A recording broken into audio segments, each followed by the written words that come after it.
There we go. The light's not on. Good morning, everyone.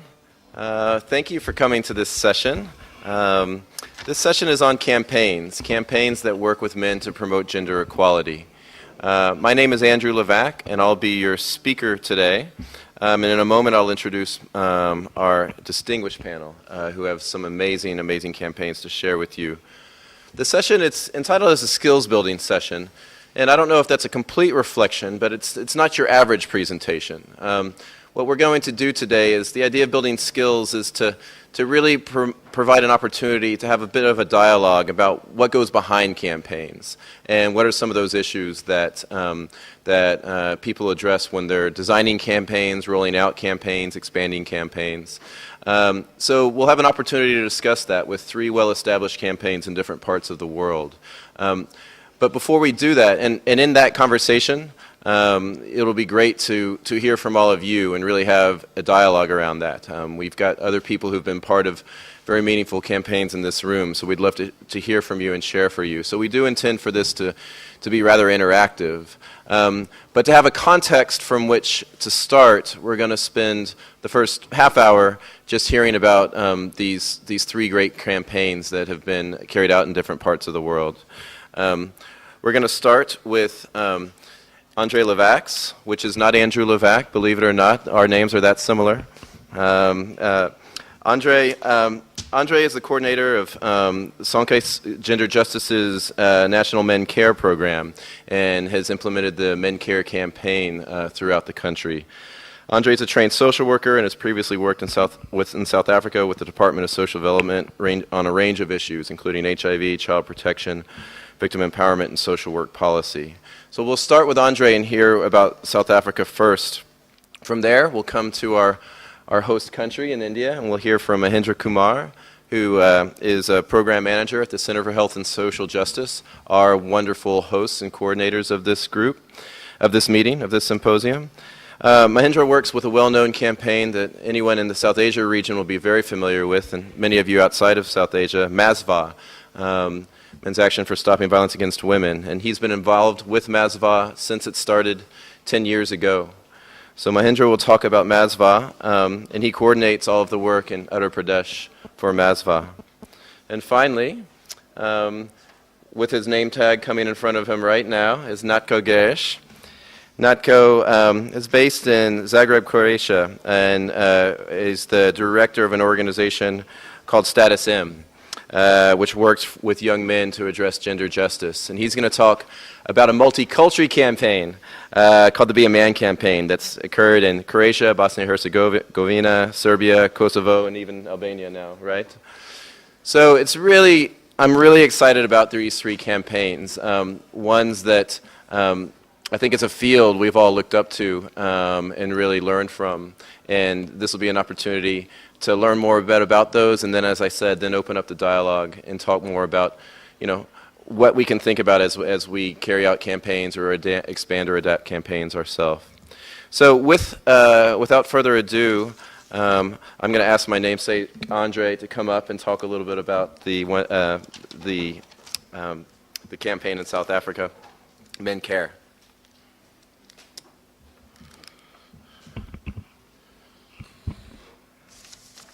And you will see my surname there is without the S. So actually you spell my name with the S at the end.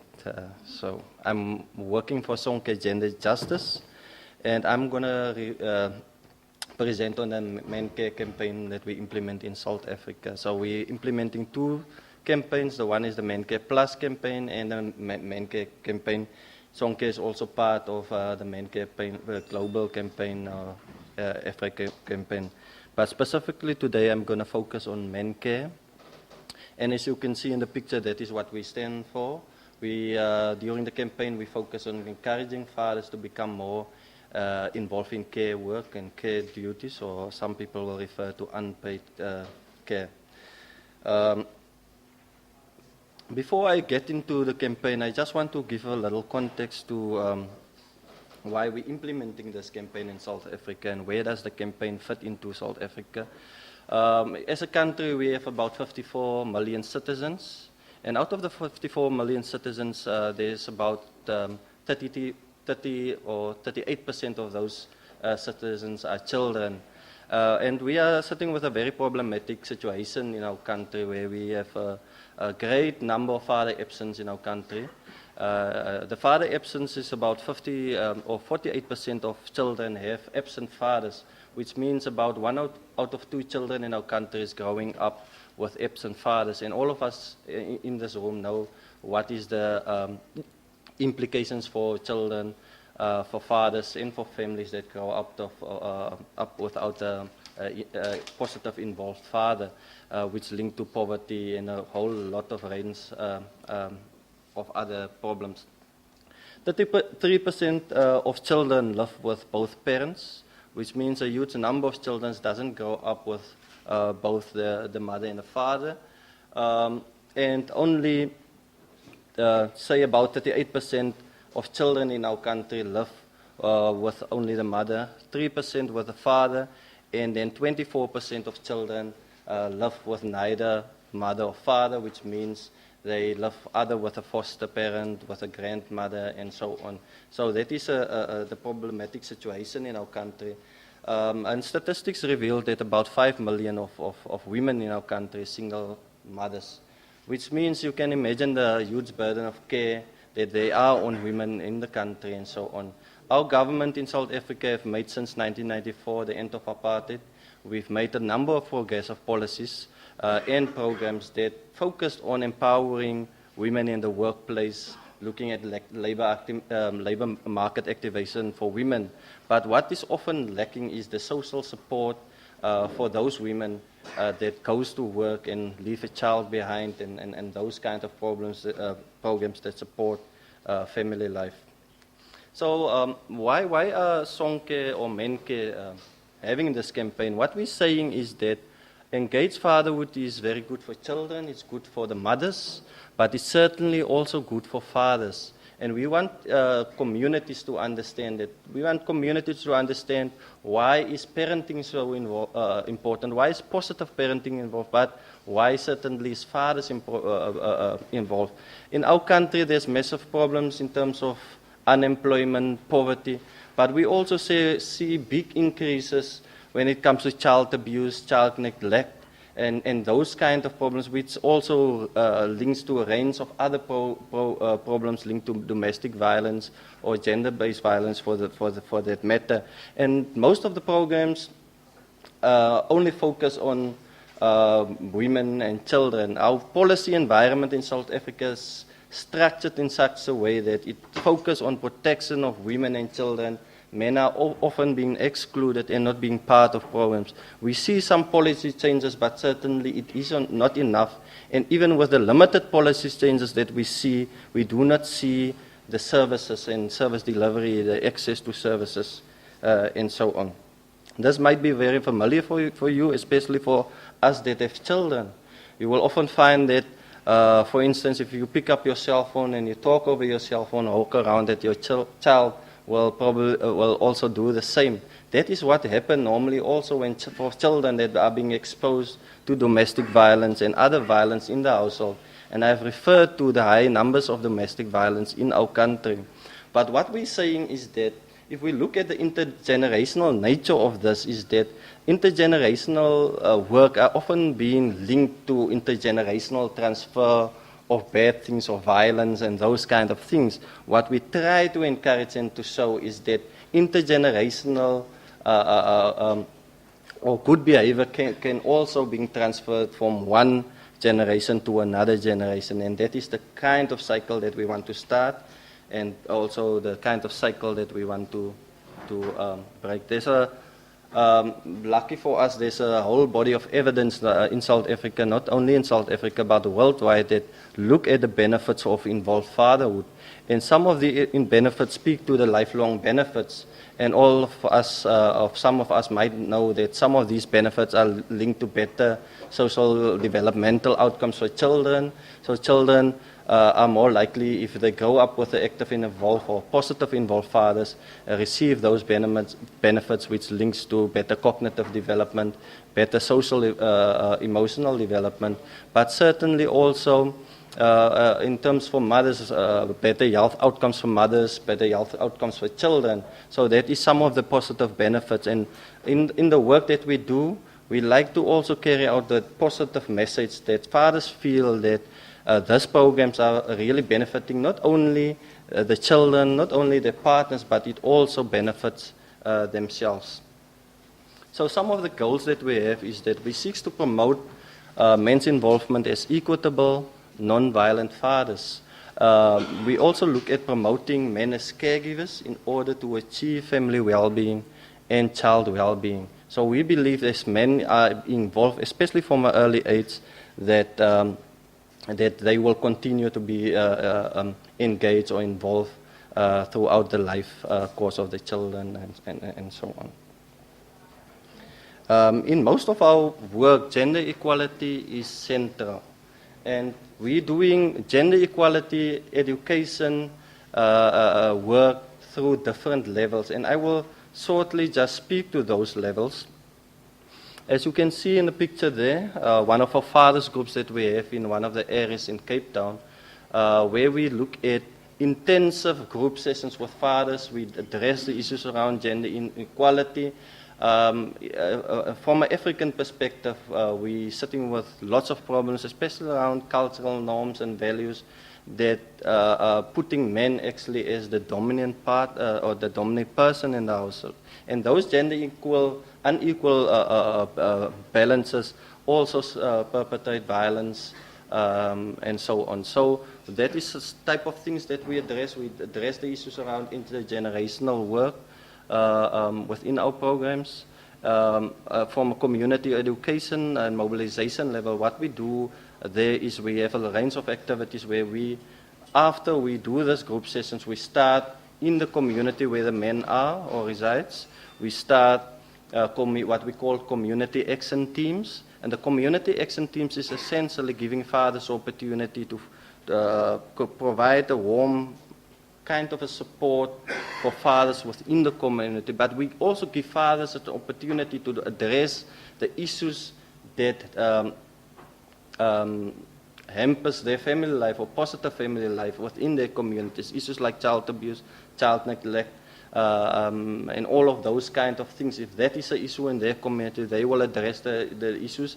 They will also discuss strategies how to address those problems. And what we essentially do is we provide support in terms of media, in terms of other mobilization activities and resources in order for those men to address their situation. But we do not only do this with men, we also include women, because gender equality cannot be achieved if we don't include women. It cannot be achieved if we don't include young children, and we also work in looking at how do we include boys, especially boys that are mostly at risk in those activities. As part of the community education and mobilization, the next level, as you can see, is that we're looking at how do we shift norms through communication. So we have a massive, I can almost say machine, which focus on various range of topics and issues related gender equality, related to care, related to involved fatherhood or father absenteeism, issues that really face society. We do radio shows on a weekly basis. And I think with the profile that Sonke has built over the years, we are extremely lucky not to spend a lot of money on these programs. We are also, most of the time the media will come to us to comment on certain things related to policy issues, related to issues within the community. So, yeah, so that is some of the different levels that we do work on. And then we, of course, have some print material that we normally distribute as, at some of our activities. And then on a policy level, because you cannot address gender equality only by doing activities and campaigns. We need also to look at how does the environment look. Is the environment conducive to achieve gender equality? And what is the environment from a policy level? And some of the policies that we're working very strongly for is the issue around parental leave. In South Africa, we have very good parental leave systems for women or for mothers, which is about four months for mothers. most of the time paid leave. And if you're working for government, you're privileged, you get full paid leave for mothers. But when it comes to situation for fathers, fathers only get 3 days unpaid, most of the time, family responsibility leave, which means that the policy environment doesn't really facilitate father involvement from that perspective. And all of us know the issue around fathers, especially if you look at the breadwinner model, where fathers have to access the labor market to look after their children. So if that policy environment doesn't change, you get some of those problematic problems. So then another policy that we're working strongly on is the prohibition of corporal punishment. And corporal punishment in terms of legislation has been outlawed in South African schools, but is still happening in the house. So we are looking at very progressive actions to address those things. Government is starting to show more positive signs and support to outlaw corporal punishment at home, and the Children's Act will be up for amendment to address these issues sometimes next year. I think I'm doing very well with time. I think I can talk a little bit slower now. So some of the examples is what you can see there, some of the posters and materials that we distribute. We're also very involved in the State of the World's Fathers. And what we do on a continuous basis, we have a range of seminars with government officials to address the state of fathers in South Africa, so that they understand what is the barriers in terms of involved fatherhood, how does it link to other social issues like child abuse, neglect, and so on. We focus on having seminars with government officials, especially social workers, and a social worker as a profession sometimes does not, and I'm talking about the South African context and don't know in other countries, but they do not really involve fathers when it comes to statutory services and care and protection services. So we're doing a lot of work there. And then we also take part in research, and that is a Absent Fathers report that you might have seen at our booth, at our table, where we were doing some research around absent fatherhood in South Africa, the issue around gender norms, cultural values, and you will see much more information in that report on how especially culture in the African context works against the involvement of fathers. And that's all. Thank you very much. You've been good listeners. Thanks so much. Thanks so much, Andre. Excellent. So we're going to move now to Mahendra Kumar from Bansva, who's going to provide his presentation in Hindi, so we'll have simultaneous or concurrent translation, and I'll help him set up his slides.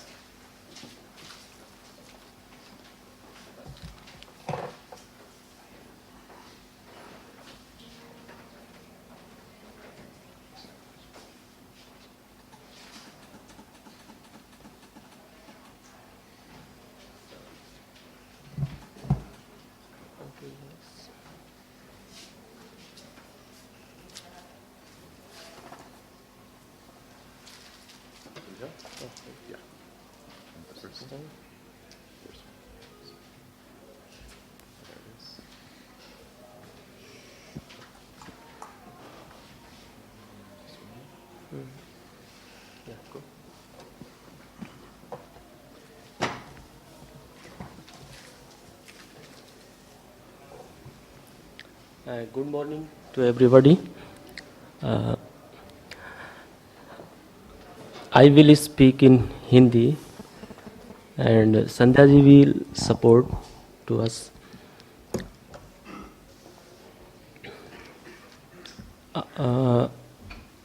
बहुत सारे आप लोगों ने जो है मैस्वा के बारे में जानते हैं, आप लोगों ने सुना है, तो फिर भी संक्षेप में मैस्वा जो है पुरुषों के साथ में काम करने वाला एक नेटवर्क है, या यूँ कहें कि आंदोलन है जो महिलाओं पे हिंसा के मुद्दे पे पुरुषों के साथ में काम करता है।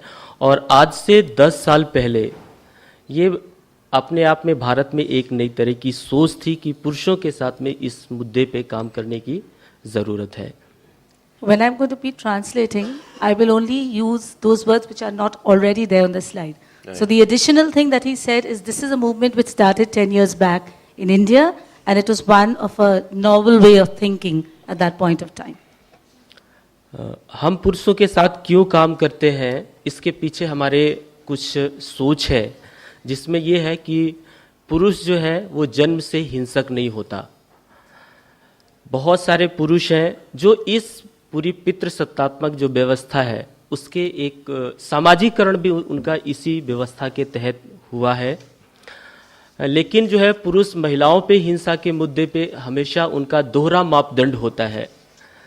दोहरा मापदंड इस तरीके से कि जब कभी भी उनके परिवार की महिलाओं के साथ में हिंसा होती है तब तो वो चुप नहीं रहते हैं, लेकिन दूसरों के साथ में जब हिंसा होती है तो हमेशा मूक दर्शक के रूप में वो बने रहते हैं.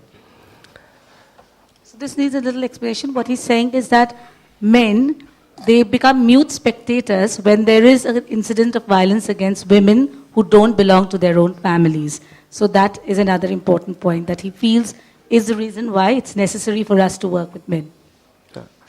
और उसके पीछे एक ये भी मानना है कि पुरुष जो है वो दूसरों के लिए एक रोल मॉडल के रूप में काम कर सकते हैं. पुरुष जो है वो समाज में एक निर्णय लेने की भूमिका में या निर्णय लेने की अहम भूमिका में है. पुरुष जो है महिलाओं पे हिंसा के मुद्दे पे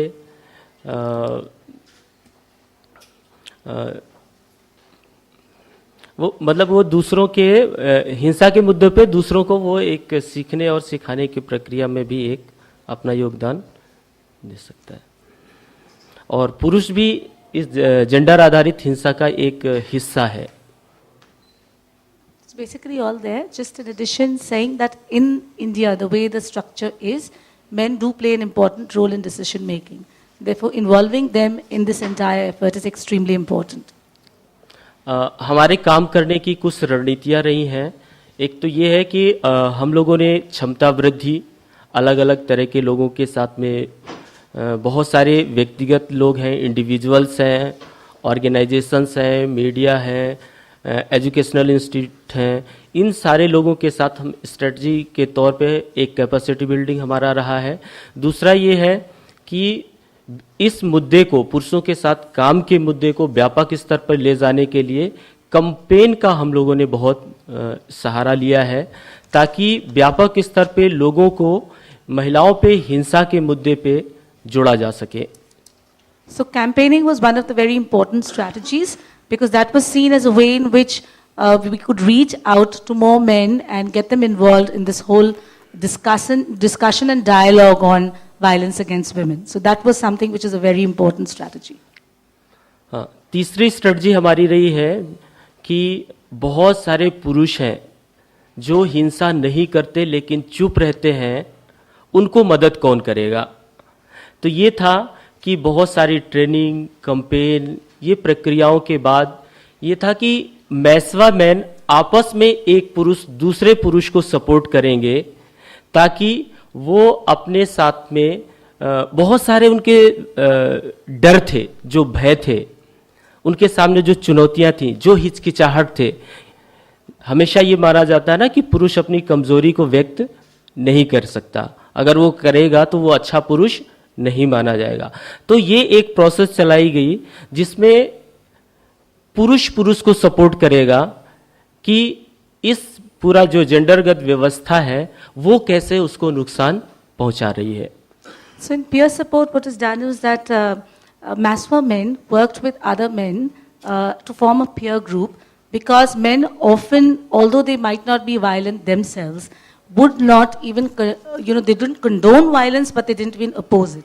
So it was felt that if Maswa men acted as a peer support group and engaged in dialogues with other men to explain about the harmful nature of patriarchy, it would help in taking the efforts forward. और एक ये भी strategy रही है कि हमेशा अगर हम काम कर रहे हैं, हम पुरुषों में स्व बदलाव की बात कर रहे हैं, तो उसको देखेगा कौन? क्या हम खुद अपनी पीठ थपथपाएंगे या हमको भी मदद करने वाला कौन होगा? क्योंकि पुरुष बदलेगा निश्चित तौर पे, वो बाहर से जितना कठोर दिखता है अंदर उतना ही वो कमज़ोर भी है, उसको भी मोरल सपोर्ट की ज़रूरत है। तो ये था उसके तहत कि हम लोग जो है अलग अलग संगठनों के साथ, खासकर महिला संगठनों के साथ में मिल के काम करेंगे। वो भी हमें सीखने में मदद करेंगे, हमको सिखाएंगे भी, और इस तरह से हम अपने इस पूरे अभियान को दूसरे संगठनों के साथ, दूसरे नेटवर्कों के साथ आगे लेके जाएंगे। Collaboration and networking with other movements is an important strategy which is used in this approach, especially collaboration with the women's movement. That has been an important strategy. और एक हमारा महत्वपूर्ण जो हिस्सा रहा है कि भारत में पुरुषों के साथ काम को लेकर के बहुत ज़्यादा पाठ्य सामग्री या सूचनाएं, ट्रेनिंग मॉड्यूल्स कुछ भी नहीं था।